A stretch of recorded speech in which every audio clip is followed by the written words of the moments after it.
ఆకాశవాణి జాతీయ వార్తలు చదువుతున్నది కనపర్తి రాణి. ముఖ్యాంశాలు. మాల్దీవులకు సన్నిహిత పొరుగుదేశంగా భారత్ తన బాధ్యతను ఎల్లప్పుడూ నిర్వర్తిస్తుందని ప్రధానమంత్రి నరేంద్ర మోదీ పేర్కొన్నారు. రాష్టపతి ద్రౌపది ముర్ము 70వ జాతీయ చలనచిత్ర అవార్డులను రేపు న్యూఢిల్లీలో ప్రదానం చేయనున్నారు. కేంద్ర రాష్ట ప్రభుత్వాల సమన్వయంతో 2026 నాటికి నక్సలిజాన్ని పూర్తిగా నిర్మూలిస్తామని కేంద్ర హోంశాఖ మంత్రి అమిత్ షా స్పష్టం చేశారు. హర్యానా, జమ్మూ కాశ్మీర్ అసెంబ్లీ ఎన్నికల ఓట్ల లెక్కింపు ప్రక్రియ రేపు ఉదయం ప్రారంభం కానుంది. అమెరికాకు చెందిన విక్టర్ ఆంబ్రోస్, గ్యారీ రౌకుండ్లకు వైద్యశాస్త్రంలో నోబెల్ పురస్కారం లభించింది. వార్తల వివరాలు. మాల్దీవులకు సన్నిహిత పొరుగుదేశంగా భారత్ తన బాధ్యతను ఎల్లప్పుడూ నిర్వర్తిస్తుందని ప్రధానమంత్రి నరేంద్ర మోదీ పేర్కొన్నారు. ఈ రోజు న్యూఢిల్లీలో మాల్దీవుల అధ్యక్షులు డాక్టర్ మొహమ్మద్ మొయిజీతో ద్వైపాక్షిక చర్చలు జరిపిన అనంతరం చేసిన సంయుక్త పత్రికా ప్రకటనలో నరేంద్ర మోదీ మాట్లాడుతూ, భారత్ మాల్దీవుల మధ్య సంబంధం శతాబ్దాల నాటిదని, మాల్దీవుల క్లిష్ట పరిస్థితుల్లో భారత్ ఎప్పుడూ మొదటగా స్పందిస్తుందని అన్నారు. భారత్ తన నైబర్హుడ్ ఫస్ట్ పాలసీ, సాగర్ విజన్లో మాల్దీవులకు కూడా ముఖ్యమైన స్థానం ఉందని నరేంద్ర మోదీ పేర్కొంటూ, भारत मालदीव का सबसे करीबी पड़ोसी और घनिष्ठ मित्र देश है. हमारी नेबरहुड फर्स्ट पॉलिसी और सागर विजन ने मालदीव का महत्वपूर्ण स्थान है. इन दोनों में भारत ने सदैव मालदीव के लिए फर्स्ट रिस्पॉन्डर की भूमिका निभाई है. चाहे मालदीव के लोगों के लिए एसेंशियल कमोडिटीज की जरूरत पूरा करना हो, प्राकृतिक आपदा के समय पीने का पानी उपलब्ध कराना हो, कोविड के समय की बात हो, भारत ने हमेशा अपने पड़ोसी होने के दायित्व को निभाया है. ఈ సందర్భంగా మాల్దీవుల్లో కూడా రూపే కార్డు చెల్లింపులతో సహా వివిధ రంగాల్లో ఇరు దేశాది నాయకుల సమక్షంలో పలు కీలక అవగాహన ఒప్పందాలు జరిగాయి.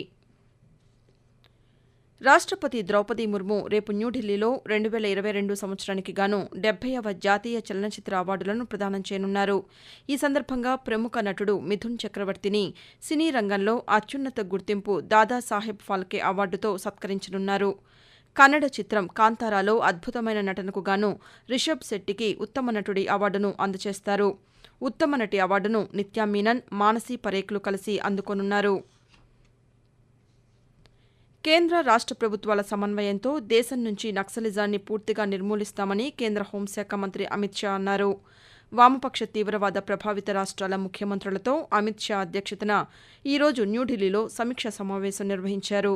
ఈ సందర్భంగా ఆయన మాట్లాడుతూ, దేశ అభివృద్ది పదంలో నక్సలిజమే పెద్ద అవరోధమని, దీనివల్ల ఎవరికీ ప్రయోజనం లేదని అన్నారు. నక్సలిజంతో సంబంధం ఉన్న యువకులందరూ ఆయుధాలు వదిలి జనజీవన స్రవంతిలో చేరాలని అమిత్ షా విజ్ఞప్తి చేశారు. 2026 మార్చి నాటికి వామపక్ష తీవ్రవాదాన్ని పూర్తిగా నిర్మూలించేందుకు కేంద్ర ప్రభుత్వం కట్టుబడి ఉందని హోంమంత్రి స్పష్టం చేస్తూ, नक्सल प्रभावित क्षेत्रों में कानून का राज प्रस्थापित करना और गैर कानूनी हथियारी गतिविधियों को पूर्णतया से बंद करना, और दूसरा, इतने लंबे नक्सल आंदोलन के कारण एक क्षेत्र जो विकास से महरूम रह गए, विकास से वहां पर पहुंचा नहीं, उनकी जो क्षति हुई है, एक प्रकार से इसका विहंगलोकन करे तो वामपंथी उग्रवाद की लड़ाई अब अपने अंतिम चरण में है, ऐसा हम कह सकते हैं. ये देश दशकों पुरानी समस्या से मुक्ति पा लेगा. ఇటీవల ఎన్నికలు జరిగిన హర్యానా, జమ్మూ కాశ్మీర్ అసెంబ్లీల ఓట్ల లెక్కింపు ప్రక్రియ రేపు ఉదయం ప్రారంభం కానుంది. జమ్మూ కాశ్మీర్లో 873 మంది అభ్యర్థులు, హర్యానాలో 1031 మంది అభ్యర్థులు ఈ ఎన్నికల పోటీలో నిలిచారు. జమ్మూ కాశ్మీర్లో కట్టుదిట్టమైన భద్రతతో 20 కౌంటింగ్ కేంద్రాలను ఏర్పాటు చేశారు. జిల్లా పోలీసు బలగాలతో పాటు కేంద్ర రాష్ట సాయుధ పోలీసు బలగాల 3 అంచెల భద్రతా వ్యవస్థను అన్ని జిల్లా కేంద్రాల్లోని కౌంటింగ్ కేంద్రాల వద్ద ఏర్పాటు చేశారు. డిప్యూటీ ఎస్పీ స్థాయి అధికారి స్ట్రాంగ్ రూమ్లు, కౌంటింగ్ హాలు వద్ద భద్రతా ఏర్పాట్లను పర్యవేక్షిస్తారు. అలాగే హర్యానాలో మొత్తం 90 అసెంబ్లీ నియోజకవర్గాలకు కలిపి 90 కౌంటింగ్ కేంద్రాలను ఏర్పాటు చేశారు. మొత్తం 22 జిల్లాల జిల్లా కేంద్రాల్లో ఈ పోలింగ్ కేంద్రాలను ఏర్పాటు చేసినట్లు ప్రధాన ఎన్నికల అధికారి పంకజ్ అగర్వాల్ తెలియజేశారు. ప్రాథమిక ఆరోగ్య సంరక్షణతో పాటు అత్యవసరమైన సేవలను బలోపేతం చేయడంపై భారత్ దృష్టి సారించిందని కేంద్ర ఆరోగ్య శాఖ మంత్రి జేపీ నడ్డా ఈ రోజు అన్నారు. ప్రపంచ ఆరోగ్య సంస్థ WHO ఆగ్నేయాసియా ప్రాంత 77వ సెషన్లో ఈరోజు ఆయన పాల్గొని ప్రసంగిస్తూ యూనివర్సల్ హెల్త్ కవరేజ్ UHC సాధించడానికి భారతదేశ ఆరోగ్య వ్యవస్థ మొత్తం ప్రభుత్వం, మొత్తం సమాజం విధానాన్ని అవలంబిస్తుందని పేర్కొన్నారు. ఆయుష్మాన్ భారత్, ప్రధానమంత్రి జన్ ఆరోగ్య యోజనకు 120 మిలియన్ల కుటుంబాలను కేంద్ర ప్రభుత్వం అనుసంధానించిందని, ప్రతి కుటుంబానికి 5 లక్షల రూపాయల వార్షిక ఆసుపత్రి ప్రయోజనాన్ని అందించిందని ఆయన తెలియజేశారు. కాగా జేపీ నడ్డా ప్రపంచ ఆరోగ్య సంస్థ ఆగ్నేయాసియా ప్రాంతీయ కమిటీ 77వ సెషన్కు చైర్పర్సన్గా కూడా ఎన్నికయ్యారు. ఆకాశవాణి జాతీయ వార్తలు వింటున్నారు. వైద్య శాస్త్రంలో విశేష కృషి చేసినందుకు గాను అమెరికాకు చెందిన విక్టర్ ఆంబ్రోస్, గ్యారీ రౌకున్లకు ప్రపంచంలోనే అత్యంత ప్రతిష్టాత్మక నోబెల్ పురస్కారాన్ని ప్రకటించారు. మైక్రో ఆర్ఎన్ఏ ట్రాన్స్క్రిప్షనల్ జన్యు నియంత్రణలో దాని పాత్రను కనుగొన్నందుకు గుర్తింపుగా 2024 సంవత్సరానికి గాను నోబెల్ పురస్కారం లభించింది. స్వీడన్లోని స్టాక్హోమ్లో ఉన్న కరోలిన్స్కా ఇన్స్టిట్యూట్లోని నోబెల్ బృందం ఈ పురస్కారాలను ప్రకటించింది. కాగా రానున్న 2 రోజుల్లో భౌతిక శాస్త్రం, రసాయన శాస్త్రాల్లోనూ నోబెల్ పురస్కారాలను ప్రకటిస్తారు. ఇజ్రాయెల్పై హమాస్ దాడి జరిగి ఈ రోజుతో 1 సంవత్సరం పూర్తయింది. ప్రస్తుత పశ్చిమాసియా సంఘర్షణలకు ఇది ఆజ్యం పోసింది. గత సంవత్సరం అక్టోబర్ 7న హమాస్ చేసిన దాడిలో ప్రాణాలు కోల్పోయిన వారిని స్మరించుకోవడానికి ఇజ్రాయెల్ ప్రజలు పలుచోట్ల వేలాది మందిగా చేరి నివాళులర్పించారు. పశ్చిమాసియాలో ఇప్పటికీ కొనసాగుతున్న ఘర్షణల కారణంగా ఇప్పటివరకు 41,000 మందికి పైగా మరణించారు. పెరూలో జరిగిన ISSF జూనియర్ వరల్డ్ షూటింగ్ ఛాంపియన్షిప్ను భారత్ విజయవంతంగా ముగించింది.